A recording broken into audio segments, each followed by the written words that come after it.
Hello students कल हमने beta and gamma function start किया था।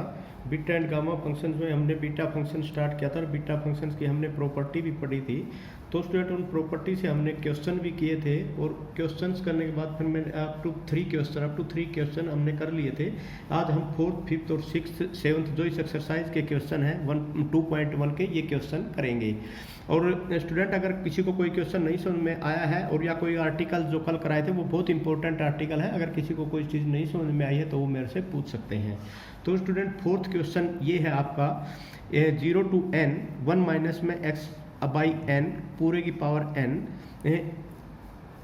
x की power t minus 1 d x is equal to n, ये आपने प्रूव करना है n की power t beta function of t n plus में 1 where t is greater than 0 n is greater than -1 मतलब n plus 1 is greater than 0।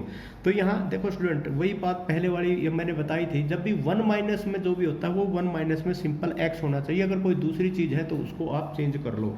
तो यहाँ पर भी वही चीज़ है। सबसे पहले आप सॉल्यूशन में पुट जो आपने ये क्या कि जो 1 अपॉन एक्स अपॉन एन है, put x upon n is equal to आप z ले लो तो x की वैल्यू क्या आ जाएगी स्टूडेंट एन जेड, और डी एक्स किसके बराबर हो जाएगा एन डी जेड हो जाएगा। और अगर आप यहाँ पर n की अगर x की वैल्यू 0 रखोगे, ठीक है स्टूडेंट, पुट अब यहाँ पर लिमिट निकालेंगे वहन x इज इक्वल टू 0 तो z इज इक्वल टू क्या हो जाएगा 0 when x is equal to n और z इज इक्वल टू क्या हो जाएगा 1। तो इसका मतलब ये आपकी लिमिट भी ये वैल्यू पूरी की पूरी इसमें पुट कर देंगे तो यहाँ पर क्या आ जाएगा स्टूडेंट, ये आपका हो जाएगा 0 to 1 और यहाँ पर आ जाएगा 1 माइनस में z, क्योंकि आपने इसकी वैल्यू z मानी तो x की पावर x के किसके बराबर हो गया एन जेड के बराबर हो गया, और एन जेड की पूरे की पावर t माइनस में 1 और डी एक्स की जगह आप क्या लिख सकते हैं एन डी जेड। बस यही था स्टूडेंट, इसमें और कोई खास बात नहीं थी। अब यहाँ पर देखो आप, ये आपका हो गया जो 0 to 1 और यहाँ पर z की पावर t माइनस में 1 और n की पावर t माइनस में 1 और एक n ये है प्लस में 1 और यहाँ पर 1 माइनस में z की पावर n और ये हो जाएगा आपका डी जेड। तो ये तो आप बाहर निकाल सकते हैं n की पावर t, यहाँ पर हो गया 0 to 1 z की पावर t माइनस में 1 और 1 माइनस में z की पावर आपकी 1 माइनस z की पावर n की पावर n, ठीक है स्टूडेंट। तो यहाँ पर और ये क्या हो जाएगा डी जेड। अब आपको पता है कि इसको आप क्या लिख सकते हैं n की पावर t और बीटा फंक्शन ऑफ किसका जो ये होता है इसमें एक ऐड कर देते हैं, एक ऐड कर देंगे तो ये क्या आ जाएगा t आ जाएगा और इसमें एक ऐड कर देंगे तो क्या आ जाएगा n प्लस में 1 आ जाएगा। और यही आपने प्रूव करना था, ये आपका प्रूव हो गया स्टूडेंट।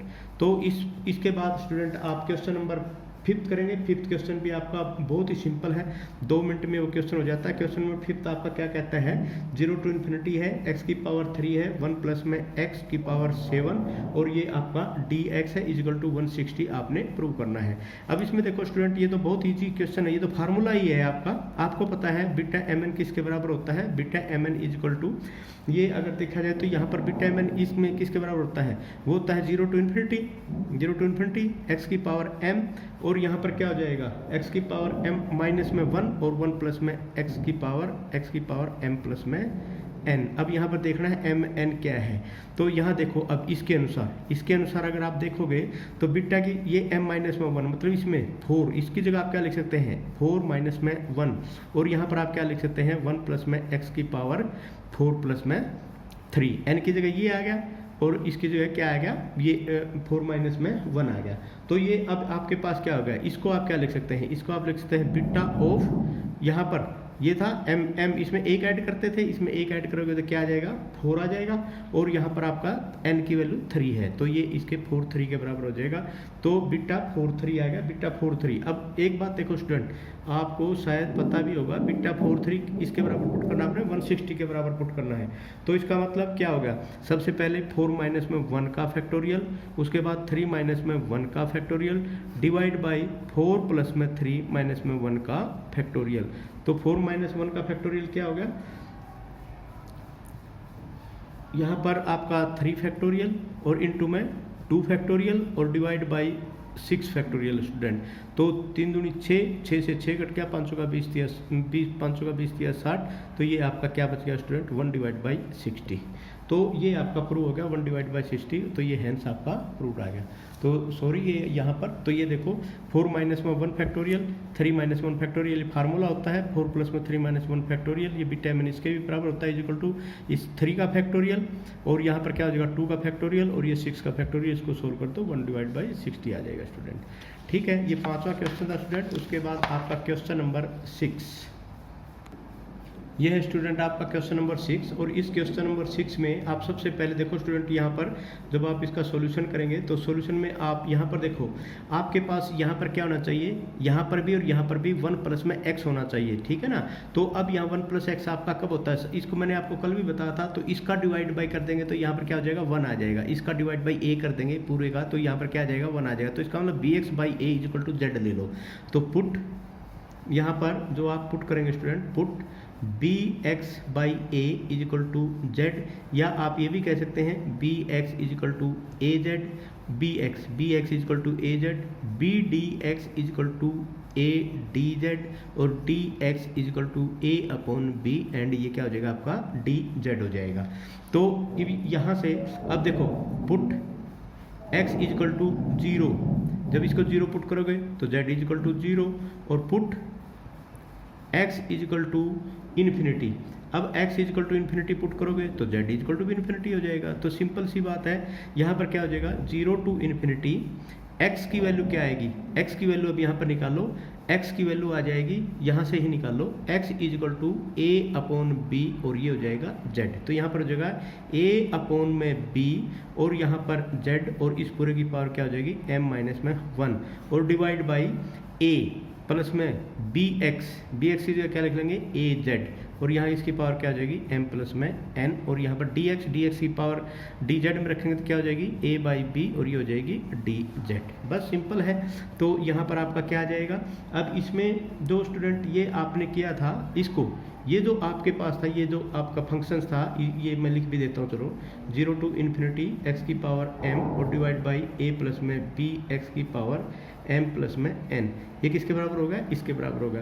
तो यहाँ पर अब देखो a/b, तो यहाँ पर जो आपका 0 टू इन्फिनिटी a/b की पावर m माइनस में 1, और a की आ गया प्लस में 1, और यहाँ पर z की पावर m माइनस में 1, नीचे आपका क्या आ जाएगा a बाहर निकाल दिया, a की पावर m प्लस में n, और यहाँ पर आ जाएगा 1 प्लस में z की पावर m प्लस में n, और ये आपका हो जाएगा dz। तो इसका मतलब अब यहाँ पर आप क्या करेंगे स्टूडेंट, देखो यहाँ पर a की पावर m प्लस n है, यहाँ पर a प्लस a/b की पावर m माइनस में 1 है, तो ये तो आपका क्या हो जाएगा आपस में कैंसिल हो जाएगा।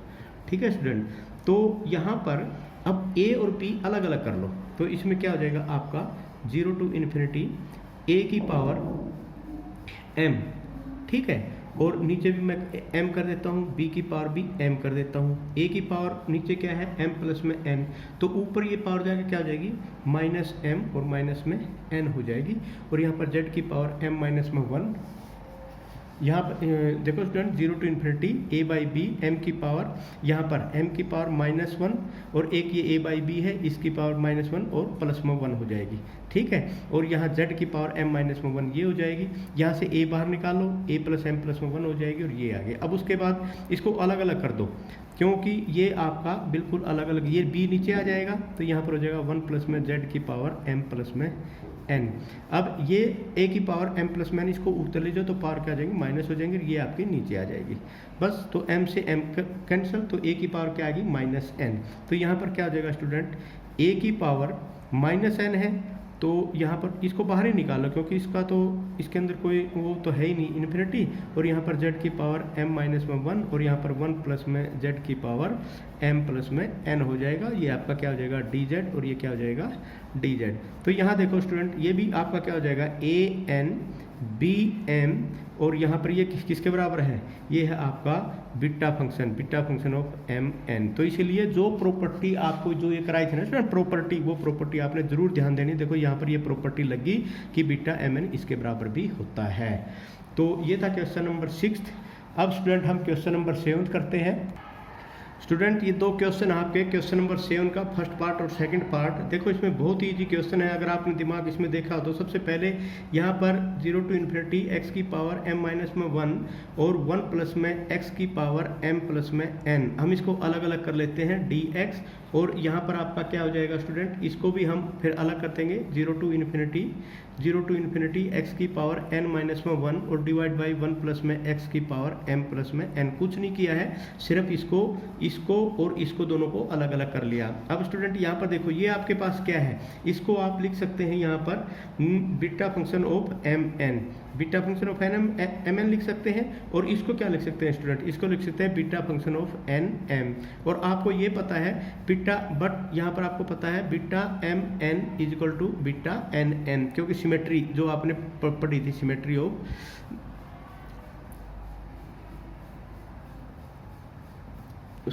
द फंक्शंस, ये आपने पढ़ा था सिमेट्री ऑफ बीटा फंक्शंस। तो उसमें यहाँ पर क्या हो जाएगा बीटा ऑफ mn और यहाँ पर प्लस में बीटा ऑफ mn, तो ये आपके पास क्या हो जाएगा 2 बीटा ऑफ mn हो जाएगा स्टूडेंट, और यही आपने प्रूव करना था। इसी प्रकार मान लीजिए जैसे सेकंड क्वेश्चन है स्टूडेंट, ये भी आपने अलग अलग कर लेंगे, अलग अलग, यहाँ माइनस का साइन है, यहाँ माइनस का साइन है, तो यहाँ पर इसकी जगह आप क्या लिख देंगे बीटा mn और बीटा mn लिख देंगे, और माइनस में क्या है, ये भी बीटा mn है, बीटा mn माइनस में बीटा mn आपका क्या हो जाएगा 0, और ये भी प्रूव हो गया।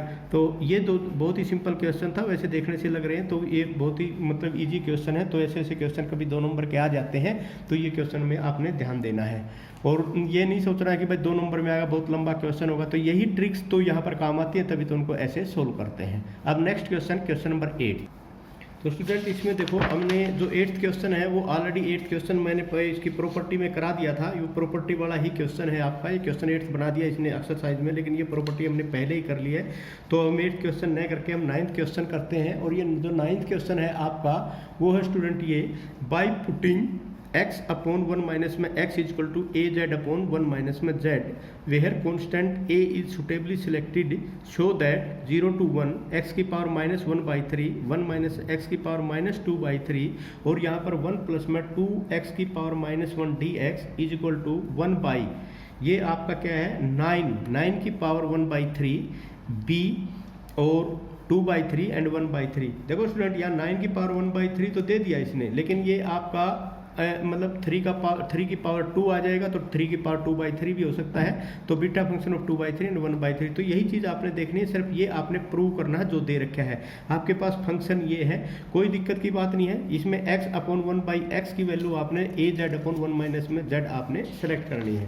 तो स्टूडेंट इसमें जो अब ये क्वेश्चन देखो स्टार्टिंग में इसमें क्या है आपका, जो ये क्वेश्चन दिया हुआ इसमें भी वही चीज़ है आपको, जो इसने तो बहुत ईजी कर दिया आपके लिए क्वेश्चन, क्योंकि आपने यहाँ प्रूव करना है, और प्रूव करने के लिए ये आपने स्टूडेंट यहाँ पर ये देखो, तो ये सबसे पहले इसका हम सॉल्यूशन करेंगे। तो यहाँ पर आपको सबसे पहले जो दे रखा है इसमें पुट x अपॉन 1 माइनस में x is equal to A Z upon 1 minus में z आ गया स्टूडेंट। तो यहाँ जो ये चीज़ है ना स्टूडेंट, इसमें यही चीज़ आपने यहाँ पर देखनी है कि क्या पुट करने से क्या आएगा और उसको आप कैसे सोल्व कर सकते हैं। तो ये जो चीज़ है अब यहाँ पर होगा, तो इसको कैसे सोल्व करेंगे आप, सबसे पहले आप ये देखिए, आप इसको इधर मल्टीप्लाई कर दिए, इसको इधर मल्टीप्लाई कर दिए, तो यहाँ पर क्या हो जाएगा x इंटू 1 माइनस में z और is equal to A z into में 1 माइनस में x, ठीक है। तो यहाँ पर हो गया x माइनस में एक्स जेड और is equal to A Z minus में ए जेड एक्स। तो x वाली क्वांटिटी एक तरफ ले लो, x माइनस में एक्स जेड और माइनस में ए Z X is equal to A Z हो जाएगा स्टूडेंट। तो x बाहर निकाल दिया, 1 माइनस में z माइनस में ए जेड, और यहाँ पर क्या हो जाएगा ए जेड। तो x की वैल्यू क्या आ गई, x is equal to A Z upon 1 minus में z माइनस में ए जेड। अब जहाँ जहाँ भी इसमें स्टूडेंट सिर्फ कुछ नहीं है, इसमें थोड़ी सी ये कह दो कि आपकी ज़्यादा मेहनत करनी पड़ेगी, अदरवाइज क्वेश्चन में कुछ नहीं है। तो यहाँ जो चीज़ है सिर्फ x की जगह आपने क्या पुट करना है, ए जेड पुट करना है। अब यहाँ दूसरी बात देखो आप, अब मान ले यहाँ से आप dx/dz निकालना चाहते हैं स्टूडेंट, तो कोई बात नहीं, तो सबसे पहले 1 माइनस जेड माइनस में ए जेड आपने ऐसे कैसा निकल दिया, इसका z का ये आ गया a और माइनस में ए जेड आपका ऐसे कैसे आ गया, तो यहाँ पर क्या गया -1 और माइनस में a, यहाँ पर तो ऊपर माइनस है, तो माइनस माइनस में यहाँ पर क्या हो जाएगा -1, और यहाँ पर क्योंकि ये सॉरी, ये इधर से इधर आएगा तो ये क्या हो जाएगा आपका प्लस हो जाएगा, यहाँ पर ये प्लस आएगा, तो यहाँ पर इधर आएगा तो ये क्या हो जाएगा 1 प्लस में ए हो जाएगा स्टूडेंट। ठीक है, तो ये ए जेड आपने बाहर निकाल लिया तो ये ए प्लस हो जाएगा, और नीचे देखो क्या आएगा, नीचे आएगा 1 माइनस में जेड माइनस में ए जेड का होल स्क्वायर। तो ये आ गया स्टूडेंट इसमें। तो उसके बाद अब ये क्या है, सिंपल है, तो डी एक्स की वैल्यू निकाल दो, डी एक्स में इसको मल्टीप्लाई कर दो, जो भी आएगा।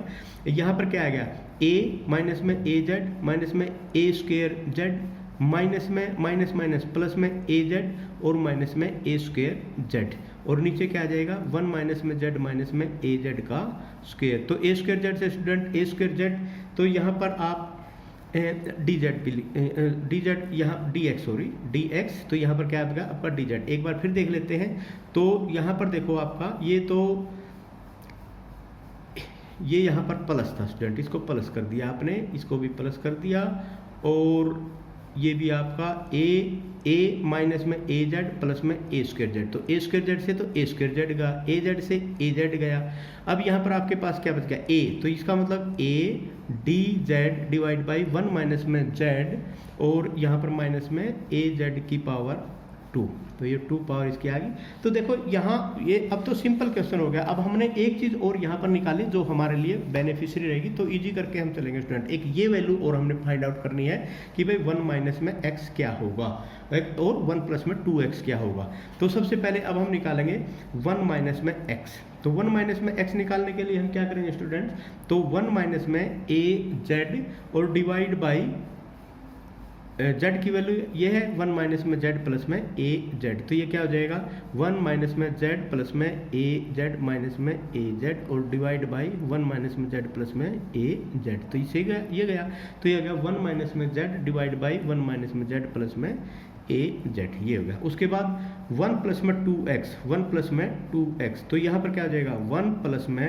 2 और x की वैल्यू क्या है 2 into A Z divide by 1 minus में जेड प्लस में ए जेड। ठीक है, तो यहाँ पर क्या आ जाएगा 1 माइनस में जेड प्लस में 3 ए जेड, और यहाँ पर क्या आ जाएगा 1 माइनस में जेड प्लस में ए जेड, ये आ गया। एक ये वैल्यू आ गई, एक ये वैल्यू आ गई, और एक ये वैल्यू आ गई। ये सारी की सारी वैल्यू उठा के सिर्फ इसमें जो आपका क्वेश्चन दे रखा है इसके अंदर रखनी है, और आप इसको सोल्व कर सकते हैं। अब देखो यहाँ पर जब आप ये वैल्यू पुट करेंगे स्टूडेंट, अब जो क्वेश्चन क्या था, अब लिमिट भी आपने निकालनी है यहाँ पर। चलो मैं लिमिट यहीं निकाल देता हूँ। तो यहाँ पर देखो वैन, अब z की वैल्यू निकालनी पड़ेगी लिमिट निकालने के लिए। तो यहाँ पर जो आपकी z की वैल्यू थी वो z किसके बराबर आ जाएगा, यहाँ से z की वैल्यू। अब z निकालने के लिए अब क्या है, z की क्वांटिटी आपने एक तरफ करनी पड़ेगी, मैं यहाँ कर देता हूँ। तो यहाँ पर z किस में है, इसमें है, तो x is equal to z into x minus में ए एक्स और प्लस में a। तो इसका मतलब ये हो गया कि आपके पास x डिवाइड बाई z की जो वैल्यू आई वो स्टूडेंट क्या आई, x divide by a minus में ए एक्स और प्लस में x, ये वैल्यू आ गई z की। अब ये चीज़ आपने देखनी है स्टूडेंट, वहन x is equal to 0, when x is equal to 0 0 0 0, तो z की वैल्यू क्या आ गई, तो z इज इक्वल टू आपकी वैल्यू आ गई स्टूडेंट,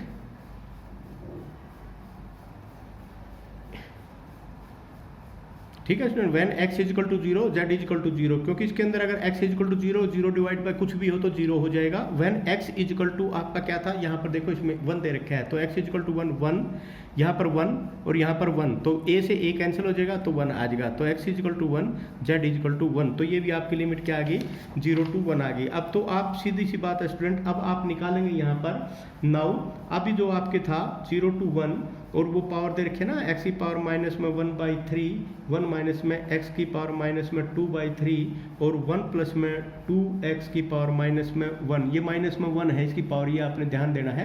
तो माइनस 1 कई बार गलती से 1 लिखा जाता है ये, तो dx। अब ये सारी की सारी वैल्यू रख दो स्टूडेंट, तो 0 to 1 तो हो ही गया। x की वैल्यू क्या है, x की वैल्यू आपके पास ये है ए जेड अपॉन 1 माइनस में z प्लस में ए जेड, ठीक है।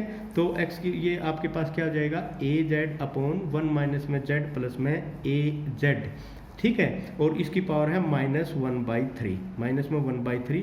उसके बाद 1 माइनस में x, 1 माइनस एक्स की वैल्यू तो ये है ही, 1 माइनस में z और 1 माइनस में z प्लस में az, तो ये आ जाएगा 1 माइनस में z और 1 माइनस में z प्लस में az, और इसकी पावर क्या है माइनस में 2/3। उसके बाद 1 प्लस में 2x, तो ये क्या है 1 प्लस में z प्लस में 3az डिवाइड बाई 1 माइनस में z प्लस में az, और ये वैल्यू आ गई आपकी सारी की सारी, और इसकी जगह हमने लिख दिया dz और इसकी पावर माइनस में 1।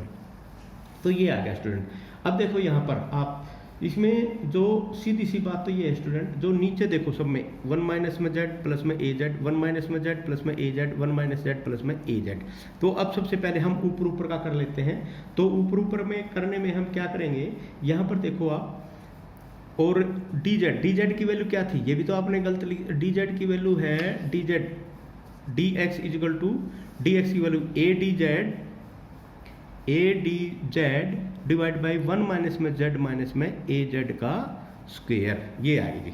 ठीक है, तो अब सबसे पहले तो मैं इसी की वैल्यू बता देता हूँ। यहाँ पर 1 माइनस में z प्लस में az, तो यहाँ पर क्या होगा माइनस में 1/3, और यहाँ पर क्या होगा माइनस में 2/3, माइनस में 1 और प्लस में 2।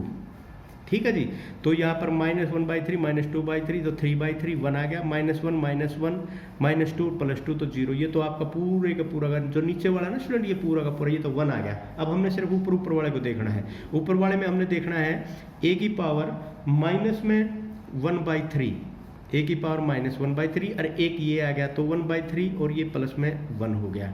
ठीक है, z की पावर, ये z की पावर क्या आ गई, z की पावर आ गई माइनस में 1/3, और यहाँ पर आ गया 1 माइनस में z की पावर माइनस में 2/3। ठीक है, और ये यहाँ से, और यहाँ पर बच गया 1 प्लस में z प्लस में 3az की पावर माइनस में 1, और ये बच गया आपका dz, ये बच गया स्टूडेंट। अब इसमें हमने जो चीज़ देखनी है वो, अब यहाँ पर आपने गौर करने वाली बात ये है कि यहाँ पर जो चीज़, तो यहाँ पर एक चीज़ देखो स्टूडेंट, ये जो चीज़ है ना 1 प्लस में z प्लस में 3az, यहाँ पर ये चीज़ आपकी एक अलग से आई हुई है, और ये जो किसकी वैल्यू थी, ये थी 1 प्लस में 2x, ये थी स्टूडेंट 1 प्लस में 2x की वैल्यू 1 माइनस में z है स्टूडेंट, यहाँ पर बहुत गलतियाँ हो रही है, -1 माइनस में z प्लस में 3az, तो 1 माइनस में z, तो यहाँ पर देखो आप 1 माइनस में इस z की हम बाहर निकाल देते हैं, तो माइनस z हम बाहर निकालेंगे तो यहाँ पर क्या जाएगा 1 प्लस में 3a, तो यहाँ पर z हम बाहर निकाल देते हैं तो 1, ये आपका माइनस अगर आप बाहर निकालते हैं तो 1 और माइनस में ये हो जाएगा माइनस में 3a, और ये आपका क्या हो जाएगा स्टूडेंट, इसको हम ऐसे कर देते हैं, और ये आपका हो गया dz, और नीचे वाला क्या हो जाएगा आपका 1 के बराबर हो जाएगा। तो a की पावर 2/3 तो बाहर निकाल लो, और यहाँ पर z की पावर माइनस में 1/3, 1 माइनस में z की पावर माइनस में 2/3 और इंटू में dz। इसकी वैल्यू आप 1 माइनस में अगर 0 आ जाती है स्टूडेंट, अगर इसकी वैल्यू 1 माइनस में 0 कहीं से आ जाए तो आप ये कह सकते हैं कि यहाँ पर ये आपका 0 हो जाएगा। तो इसका मतलब ये कब 0 होगा, 1 माइनस में 3a इजिकल टू 0 आ जाए, तो 3a इजिकल टू क्या आ जाए 1। अगर ये 0 हो जाता है तो आपका ये आंसर आ गया। अगर ये 0 नहीं होता है स्टूडेंट, तो इसका मतलब ये क्या होगा, इफ 1 माइनस में 3a इजिकल टू 0, और आप कह सकते हैं 3a इजिकल टू 1। अगर ये 3a इजिकल टू 1 आ गया तो ये पूरी की पूरी वैल्यू 1 माइनस में 0 हो जाएगी, तो ये वैल्यू आ गई। ठीक है, तो ये वैल्यू निकल आएगी इसकी, इजिकल टू a की पावर 2/3, और यहाँ पर क्या हो जाएगा, और a की वैल्यू क्या होगी, a इजिकल टू 1/3, तो ये आ जाएगा z की पावर 0 to 1, z की पावर माइनस में 1/3, 1 माइनस में और z की माइनस में 2/3, और ये क्या हो जाएगा dz, और इफ a इजिकल टू 1/3, तो इसकी a की वैल्यू 1/3 यहाँ रख दो, तो ये क्या हो जाएगा 1/3 की पावर 2/3 और इजिकल टू z की पावर माइनस में 1/3, 1 माइनस में z की पावर माइनस में 2/3 dz। तो ये आ गया। तो इसको 1/3 को आप क्या कह सकते हैं, इसको आप लिख सकते हैं 3 3 जा 9, 9 की पावर 1/3, और इसको क्या लिख सकते हैं, बीटा फंक्शन ऑफ माइनस में 1/3 प्लस में 1 और माइनस में 2/3 प्लस में 1। तो ये हो जाएगा 1/9 की पावर 1/3, और ये क्या गया 2/3 बीटा 2/3, 3 और ये क्या होगा 1/3। तो यही आपने मेरे ख्याल में प्रूव करना था। ये क्या प्रूव करना था, यही आपने प्रूव करना था यहाँ पर 1/3, बीटा 2/3 एंड 1/3। तो ये आपने प्रूव कर दिया। यही आपका 9th के सॉल्यूशन दे रखा था, ये आपने प्रूव हो गया। तो आप यहाँ लिख सकते हैं हेंस प्रूव्ड। तो स्टूडेंट ये आपकी एक्सरसाइज जो 2.1 एक्सरसाइज 2.1 आपकी कंप्लीट हो गई स्टूडेंट। तो ये आपने कंप्लीट कर लेनी है। लेकिन एक चीज़ का आपने ध्यान देना है स्टूडेंट, इसके जितने भी एग्जाम्पल हैं वो A to Z एग्जाम्पल्स आपने करने हैं। अगर कोई एग्जाम्पल नहीं समझ में आता है तो फिर आप मेरे से पूछ लेना। एग्जाम्पल इसके मोस्ट इम्पोर्टेंट है, मोस्ट इम्पोर्टेंट देन एक्सरसाइज। तो अब एग्जाम्पल ज़रूरी है, एक्सरसाइज इतनी नहीं, क्योंकि इसमें मैक्सिमम एग्जाम्पल में से ही क्वेश्चन आता है। तो आप इसके एग्जाम्पल ज़रूर करना। अगर किसी को कोई नहीं समझ में आए तो मेरे से पूछ लेना। Thank you very much.